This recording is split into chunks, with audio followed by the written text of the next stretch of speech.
আধুনিক টি-টোয়েন্টি ক্রিকেটে ডট বলের সুযোগ যেমন নেই, তেমনি মারকাটারি ব্যাটিং এর বিকল্পও নেই। অথচ টি-টোয়েন্টিতে দুইটির একটিও করতে পারছে না বাংলাদেশের ব্যাটাররা। টি-টোয়েন্টি মেজাজের পরিবর্তে এখন পুরনো ঘরানার ব্যাটিং করছেন বাংলাদেশের ব্যাটাররা। উইকেটে থিতু হওয়ার নাম করে প্রায়শই একের পর এক ডট বল খেলে নিজেদের উপর চাপ বাড়ান লিটন দাসরা, যার খেসারত দিতে হচ্ছে বাংলাদেশকে। তানজিদ হাসান তামিম জানালেন কিভাবে ডট বল খেলার সংখ্যা কমানো যায় সেটার উপায় খুঁজে বের করতে হবে তাদের।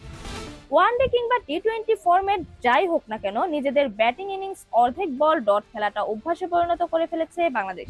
মিরপুরের স্পিন নির্ভর উইকেটে ওয়ানডে সিরিজ খেলায় সেটা আলাপের বাইরে রাখা যেতে পারে, তবে চট্টগ্রামের তুলনামূলক ভালো উইকেটেও নিজেদের পুরনো অভ্যাস বদলাতে পারেনি বাংলাদেশ।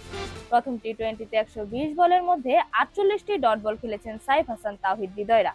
দ্বিতীয় টি-টোয়েন্টিতে সেটার সংখ্যা 48। বাংলাদেশের সবচেয়ে বড় সমস্যার মাঝের ওভারগুলোতে ডট বল খেলার প্রবণতা কমাতে না পারা ও প্রত্যাশিতভাবে দ্রুত রান তুলতে না পারা। প্রথম ম্যাচে 7 থেকে 15 পর্যন্ত বাংলাদেশের ব্যাটাররা খেলেছিলেন 17টি ডট বল, রান করেছিলেন 69। দ্বিতীয় টি-টোয়েন্টিতে 20টা ডট বলের পাশাপাশি রান করেছেন 63। এত বেশি ডট বল খেলার ফলে শেষের দিকে চাপে পড়েছেন ব্যাটাররা। শুধু তাই নয়, 150 রানও তাড়া করতে পারছেন না টাইগাররা। চট্টগ্রামের দ্বিতীয় টি-টোয়েন্টিতে 48 বলে 61 রানের ইনিংস খেললেও বাংলাদেশকে জিতাতে পারেননি তানজিদ হাসান তামিম। জিততে হলে শেষ 5 ওভারে 50 রান করতে হতো শামীম হোসেন পাটোয়ারিদের, অথচ সেই 30 বল থেকে মাত্র 35 রান করতে পেরেছে স্বাগতিকরা। বাংলাদেশের পথটা কঠিন করে দিয়ে গেছে জাকের আলী অনেক ও তানজিদের জুটি। তারা দুজনে মিলে 30 বলে করেছেন 32 রান, যেখানে জাকের 14 বলে 11 এবং তানজিদ 16 বলে 17 রান করেছেন। তানজিদ মনে করেন ওই জায়গায় ডট বল কমানো গেলে চাপটা একটু কম হতো। বাহাতি এই ওপেনার বলেন, এই জায়গায় যদি আমরা ডট বল কম খেলতে পারতাম তাহলে হয়তো বা আমাদের চাপটা একটু কমই হতো, কিন্তু হয়নি। এটা আমাদের খুঁজে বের করতে হবে কিভাবে আরো ডট বল কম খেলে খেলাটাকে এগিয়ে নিয়ে যাওয়া যায়। ভিন্ন আরেক প্রশ্নে তানজিদ যোগ করেন, হয়তোবা আমাদের জন্য একটা খারাপ সময় যাচ্ছে, আমরা ব্যাটাররা ধারাবাহিকভাবে ক্লিক করতে পারছি না।